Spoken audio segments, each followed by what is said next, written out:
देखिए structure of atom के question को सोल्व कर रहे थे और आज के वीडियो में हम लोग 2.30 से क्वेश्चन को क्या करेंगे, सोल्व करेंगे। और इस क्वेश्चन नंबर को ध्यान से समझिए। यहाँ पर क्वांटम नंबर का यहाँ पर सेट दिया हुआ है। इसमें बताना है कि कौन सा सेट क्वांटम नंबर के लिए आपको पॉसिबल नहीं होता है, कौन सा सेट पॉसिबल नहीं है, किसके लिए क्वांटम नंबर पॉसिबल नहीं है। ध्यान दीजिएगा।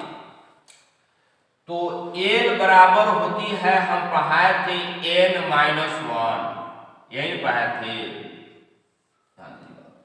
तो क्वांटम नंबर के पॉसिबल होने के लिए हमेशा यह n का जो वैल्यू होना चाहिए हमेशा n के वैल्यू से कम होना चाहिए।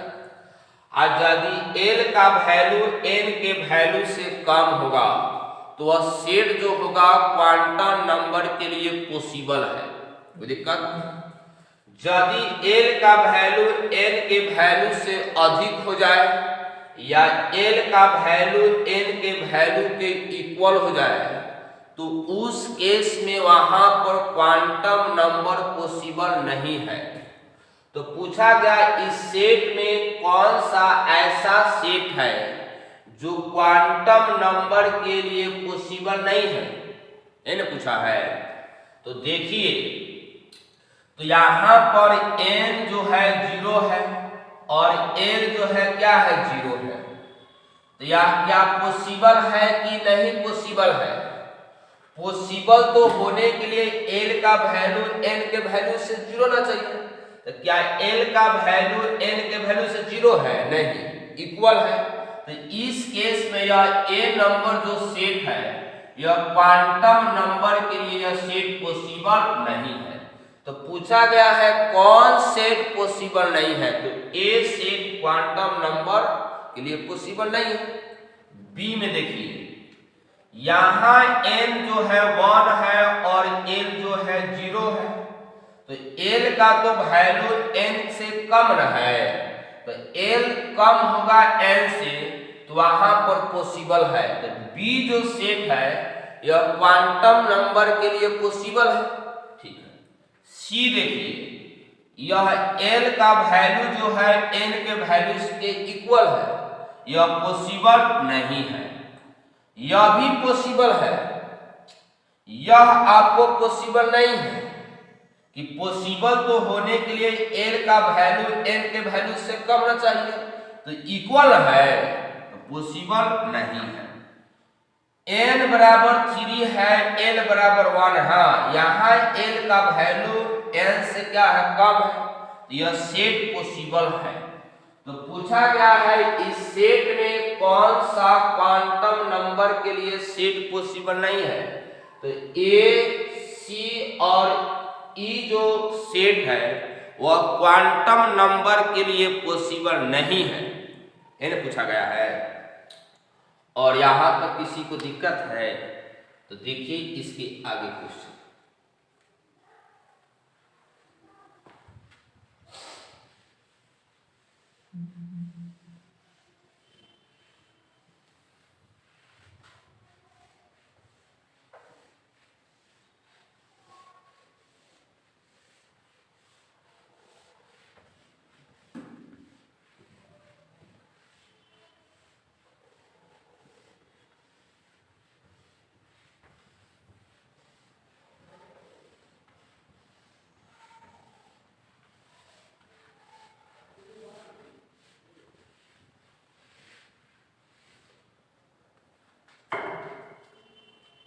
क्वेश्चन नंबर है आपका 2.31। ध्यान दीजिए, कह रहा है how many electrons in an atom may have the following quantum number. Quantum numbers दिया है, उस क्वांटम नंबर में बताना है इलेक्ट्रॉन की संख्या। बात समझे? तो A में दिया है आपको कि n इक्वल टू 4, यहां दिया है ms, यहां दिया है निगेटिव हाफ माइनस हाफ, तो इसमें टोटल इलेक्ट्रॉन निकालिएगा। तो कैसे निकालिएगा? तो टोटल नंबर ऑफ इलेक्ट्रॉन्स बराबर पढ़ाए थे 2n² कहे थे, यही ना आपका वेग, जहां n बराबर जो होती है वह नंबर ऑफ ऑर्बिट्स होती है, कक्षों की संख्या। तो किसी भी कक्ष में अगर कुल इलेक्ट्रॉन निकालना है तो इसी फॉर्मूला से निकालेंगे।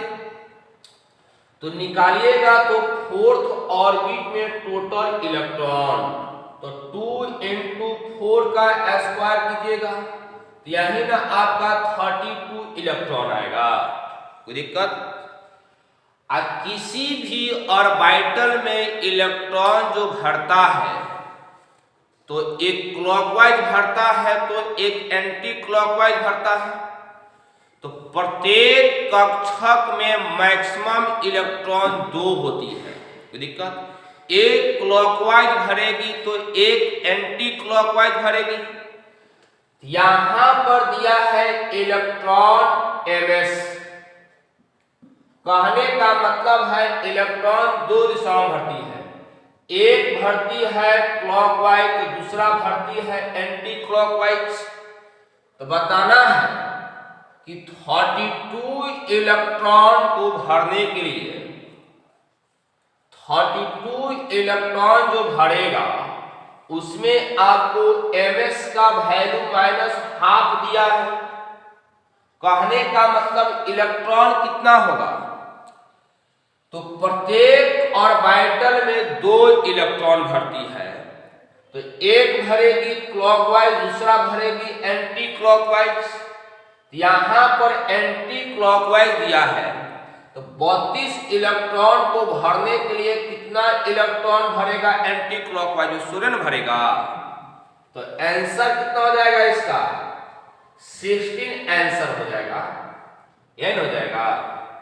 ध्यान दीजिए। इसके आगे क्वेश्चन देखिए, इसी का बी नंबर,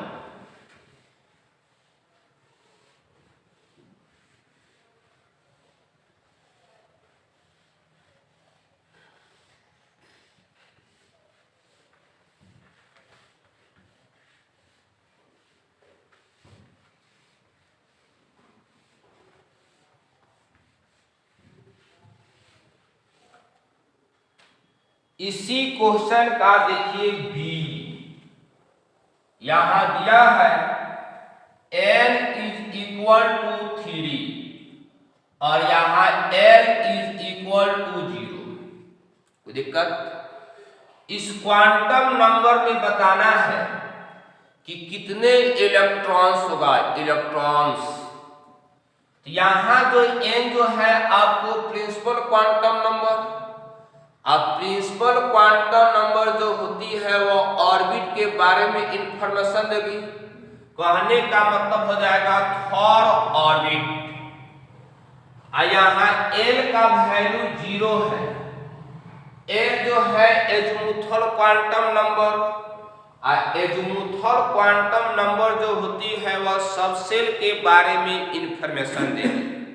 तो l का वैल्यू 0, तो कौन सा सबसेल? तो s सबसेल, तो 3s। तो बताइए इसमें 3s में कितना इलेक्ट्रॉन होगा? तो s ऑर्बिटल में यही न 2 इलेक्ट्रॉन होगा, तो 3s2 आंसर हो जाएगा आपको 2 इलेक्ट्रॉन्स। क्या हो जाएगा? 2 इलेक्ट्रॉन्स। किसी को दिक्कत? ध्यान दीजिएगा। इसके आगे क्वेश्चन देखिए,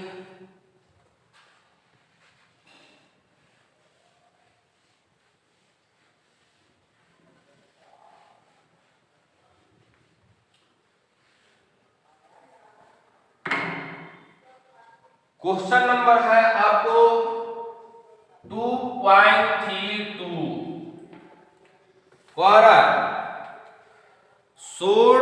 so that the circumference of the Bohr's orbit for hydrogen atom is an integral multiple of the de Broglie wavelength associated with the electron revolving around the orbit. लिखेंगे according to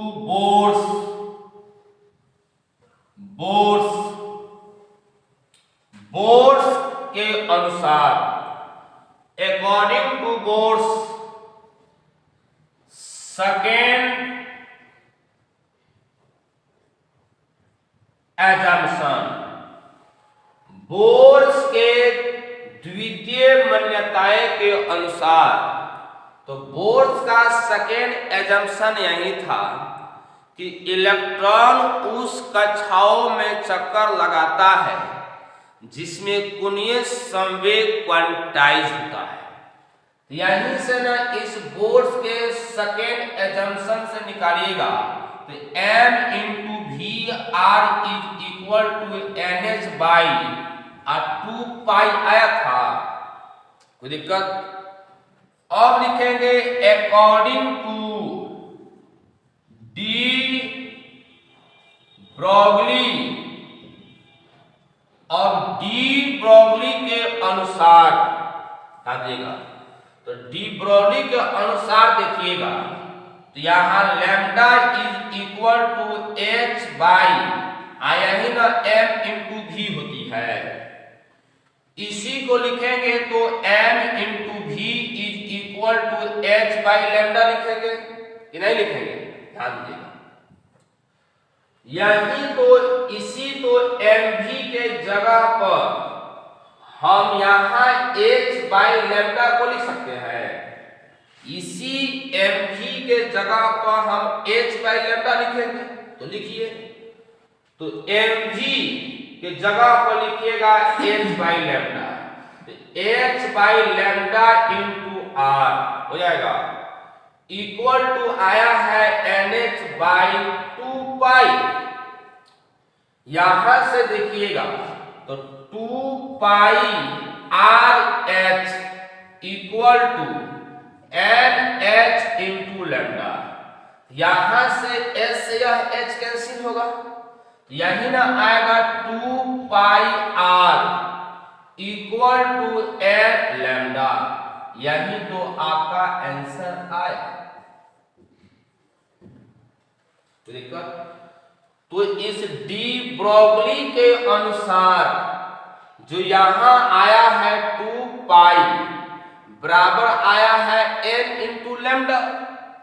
देखो इसी को हम पढ़ाए थे कहाँ, जब हम डी ब्रॉगली का पढ़ाए थे इक्वेशन, उसी के जगह पर इस बात को लिखाए थे। यहां किसी को दिक्कत है? ठीक है, देखिए इसके आगे क्वेश्चन।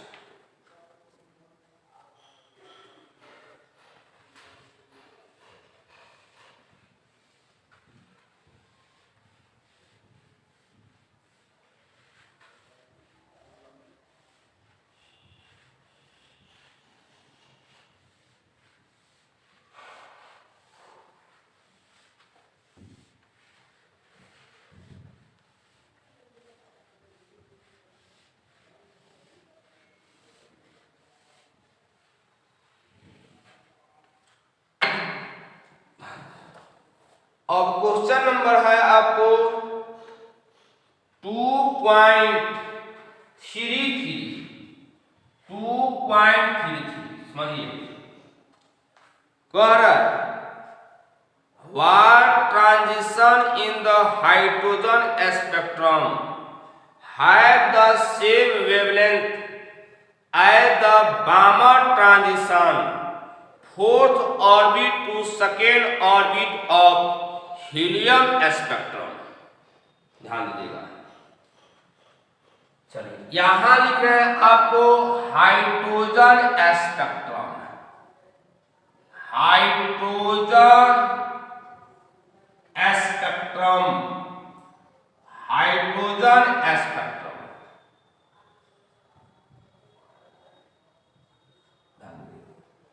और यहां लिख रहे हैं आपको helium ion spectrum, helium ion spectrum, ध्यान दीजिएगा।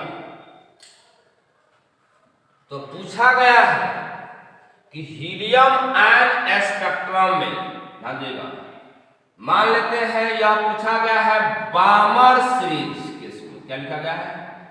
बामर सीरीज, ध्यान दीजिएगा। तो यही न है आपको प्रथम orbit, second orbit, third orbit, fourth orbit, fifth orbit, ध्यान दीजिएगा। प्रथम orbit, second orbit, third orbit, fourth orbit, fifth orbit. Hydrogen spectrum के केस में इलेक्ट्रॉन जो है इस फोर्थ ऑर्बिट से सेकेंड ऑर्बिट पर जंप किया है। तो इस केस में जब इलेक्ट्रॉन चौथा कक्ष से दूसरा कक्ष पर जंप किया है, यहां से लैम्डा का उत्सर्जन हुआ है। कोई दिक्कत? तो बताना है कि हाइड्रोजन स्पेक्ट्रम के केस में इलेक्ट्रॉन किस ऑर्बिट से किस ऑर्बिट पर जंप करेगा कि इसके वेवलेंथ के यहां भी वेवलेंथ बराबर होगा। आखिर हाइड्रोजन स्पेक्ट्रम के केस में इलेक्ट्रॉन किस ऑर्बिट से किस ऑर्बिट पर जंप करेगा कि इसके वेवलेंथ के इक्वल होगा यहां का वेवलेंथ, ध्यान दीजिएगा। तो यहां भी लिखते हैं,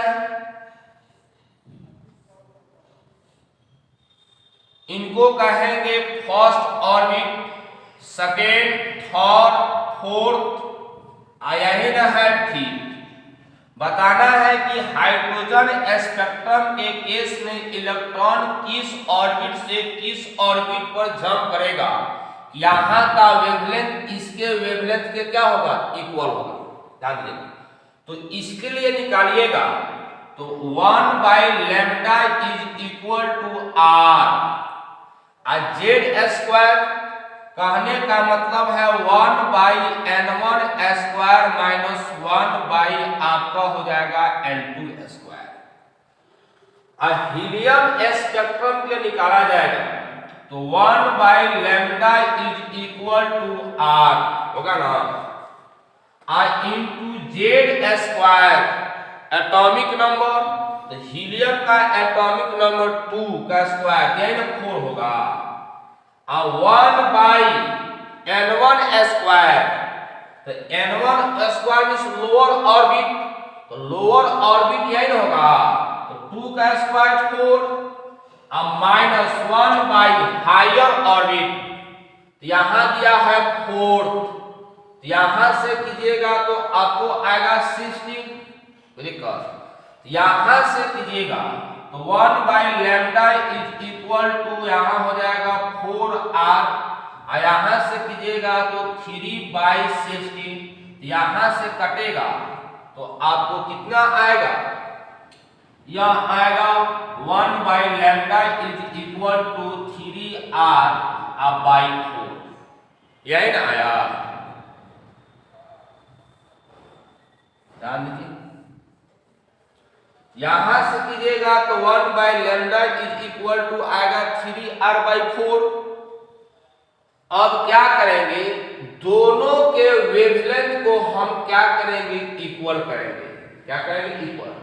यही ना पूछा गया है कि जब हाइड्रोजन स्पेक्ट्रम के केस में फोर्थ ऑर्बिट से जब इलेक्ट्रॉन सेकेंड ऑर्बिट पर जंप करेगी, यहां से जो वेवलेंथ का उत्सर्जन हुआ है, तो वही तो बताना है कि हाइड्रोजन स्पेक्ट्रम के किस ऑर्बिट से इलेक्ट्रॉन किस ऑर्बिट में जंप करेगा, यहां का वेवलेंथ इस वेवलेंथ के क्या होगा? बराबर आएगा।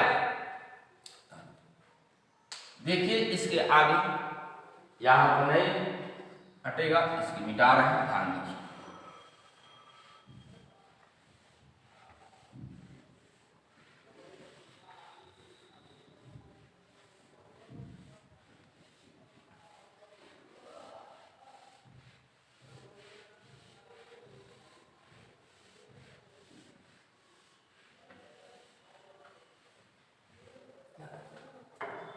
तो इसका निकाले हैं तो 1/λ इज इक्वल टू 4। यही ना लिखा गया 1/n1² माइनस 1/n2²। इसका निकाले हैं तो 1/λ इज इक्वल टू आया है 3r/4। दोनों के लैम्डा को आप क्या करेंगे इक्वल, तो कीजिएगा तो r इंटू 1/n1 का स्क्वायर माइनस 1 हो जाएगा n2 का स्क्वायर इक्वल टू इनके तो 3r/4 ये हो जाएगा। यहां से r से यहां का r कटेगा। तो बताइए यहां पर इलेक्ट्रॉन किस ऑर्बिट से किस ऑर्बिट में जंप करेगा कि 3/4 आएगा। यहां पर हम रखा जाएंगे, अगर हम n2 रखेंगे 2 n1 रखेंगे 1 कि जब इलेक्ट्रॉन सेकेंड ऑर्बिट से प्रथम ऑर्बिट पर जंप करेगा तो यह 3/4 के क्या आएगा इक्वल आएगा। तो रखिए कि 1/n1 के जगह पर 1 का स्क्वायर 1 1/n2 2 का स्क्वायर तो 4 इज इक्वल टू 3/4। तो रखिएगा तो यही ना 3/4 इज इक्वल टू 3/4। कहने का मतलब है कि जब इलेक्ट्रॉन हाइड्रोजन स्पेक्ट्रम के केस में सेकेंड ऑर्बिट से फर्स्ट ऑर्बिट पर जंप करेगा तो वहां का वेवलेंथ जो होगा इस हाइड्रोजन स्पेक्ट्रम के वेवलेंथ के क्या होगा इक्वल आएगा। यहाँ नहीं इक्वल आ गया है 3/4 इज इक्वल टू 3/4। तो आंसर होगा कि इलेक्ट्रॉन सेकेंड ऑर्बिट से प्रथम ऑर्बिट पर जंप करेगा, यहाँ का वेवलेंथ जो होगा उसके वेवलेंथ के क्या होगा इक्वल होगा। कोई दिक्कत ध्यान दें।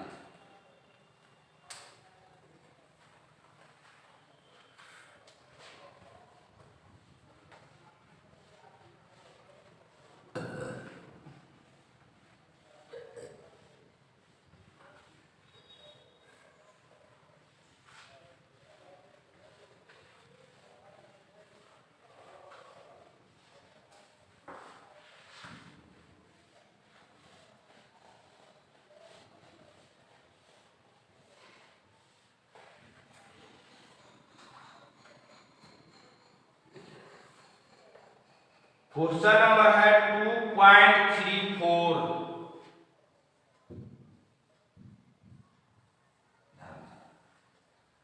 Calculate the energy required for the process. यहां दिया है हीलियम आयन गैसियस स्टेट में और यहां दिया हीलियम को +2 पॉजिटिव चार्ज और यहां दिया है इलेक्ट्रॉन। इस प्रोसेस में बताना है आपको ऊर्जा एनर्जी क्या हो। और ग्राउंड स्टेट में हाइड्रोजन एटम के लिए आपको आयनाइजेशन एनर्जी दिया है। तो फॉर हाइड्रोजन एटम हाइड्रोजन परमाणु के ग्राउंड स्टेट में एनर्जी दिया है। कहने का मतलब प्रथम ऑर्बिट का तो कितना दिया एनर्जी पॉजिटिव दिया है कि 2.18 इंटू 10 के पावर -18 जूल इंटू पर एटम। तो पूछा गया इस प्रोसेस में आपको एनर्जी क्या होगी ध्यान दीजिएगा।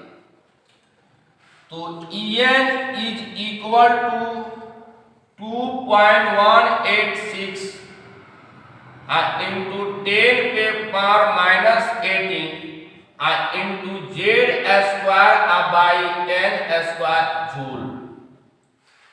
यहां इनके लिए निकालना है, इनके लिए, तो इनके लिए निकालिएगा एनर्जी, तो 2.18 इंटू 10 पे पावर माइनस 18 और इनका जेड 2 का स्क्वायर रखिएगा, यही ना आपको 4 होगा, और डिवाइडेड बाय n के जगह प्रथम रखिएगा, प्रथम ऑर्बिट का स्क्वायर, तो इतना को कैलकुलेशन करेंगे तो वह आएगा आपको 8.704 इंटू 10 पे पावर माइनस 18 जूल्स, यही तो आंसर होगा। किसी को दिक्कत? देखिए इसके आगे क्वेश्चन,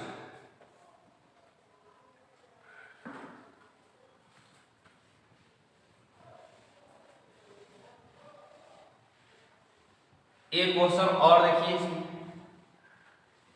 लास्ट क्वेश्चन है।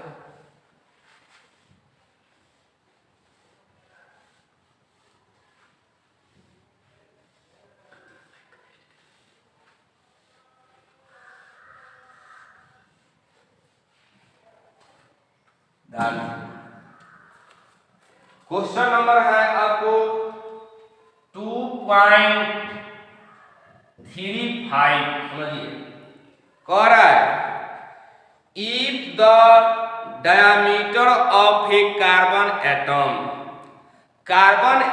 का डायमीटर दिया है, यही आपको कार्बन एटम है, और डायामीटर यही आपको डायामीटर डी, तो इसका कार्बन का दिया है डायामीटर, कितना दिया है 0.15 नैनोमीटर, तो इनको चेंज कर देंगे मीटर में, तो 0.15 इंटू 10 पे पावर माइनस 9, यही ना मीटर जाएगा।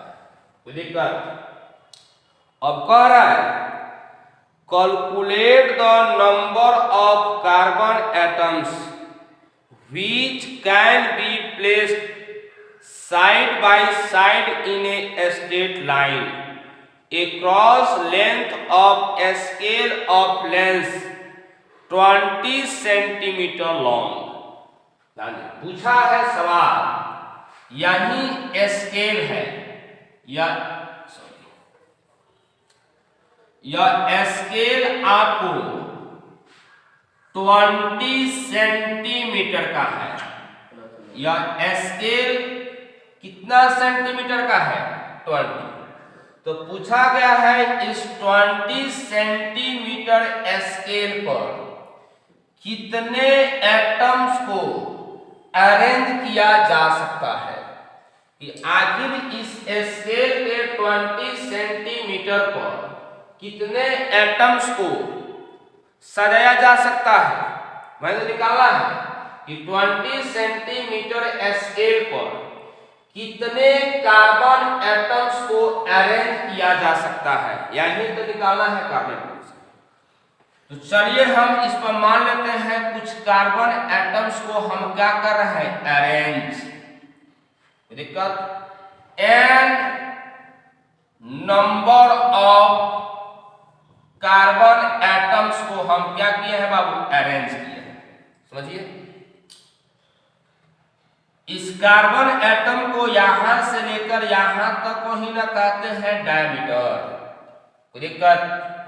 तो देखिए आप यहां से यहां तक का इसका डायमीटर दिया है 0.15 इंटू 10 पे पावर माइनस 9 मीटर। ध्यान दीजिएगा, तो लिखेंगे कि 0.15 इंटू 10 पे पावर माइनस 9 मीटर, इतना डायामीटर जो है वह कितने एटम का है, तो 1 कार्बन एटम का है। कितने का है? 1 कार्बन एटम का है। तो 1 मीटर में कितना हो जाएगा, तो 1 बाई 0.15 इंटू 10 पे पावर माइनस 9 मीटर, इतना क्या हो जाएगा, आपको हो जाएगा कार्बन एटम। तो पूछा गया है 20 सेंटीमीटर के स्केल पर कितने कार्बन एटम्स को अरेंज किया जा सकता है, रखा जा सकता है। तो इसको चेंज कर लेंगे हम मीटर में, तो 0.2 मीटर। जब इतना मीटर में एक कार्बन, तो इतना में निकल जाएगा, इसलिए 0.2 मीटर में कितना हो जाएगा, 1/0.15 इंटू 10⁹ इंटू हो जाएगा 0.2 कार्बन एटम हो जाएगा। यहां से कीजिएगा तो 4/3 इंटू आएगा 10⁹ इतना कार्बन एटम। यहां से कीजिएगा तो आएगा 1.33 इंटू 10⁹ कार्बन एटम्स।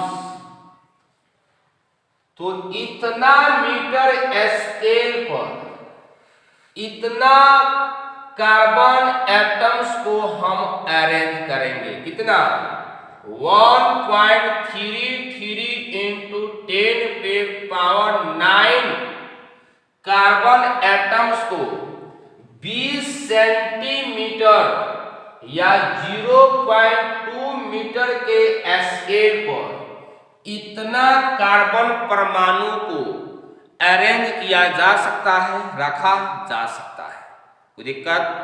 सुनिए, और आज का क्लास यहीं तक इन रहेगा। अगर यह वीडियो अच्छा लगा है तो इस चैनल को सब्सक्राइब जरूर कीजिए और लाइक भी जरूर कीजिए। कोई दिक्कत? कहीं भी आपको इस वीडियो में अगर किसी भी क्वेश्चन में डाउट आती है तो आप उस कमेंट बॉक्स में जरूर लिखिए कमेंट। कोई दिक्कत? ओके।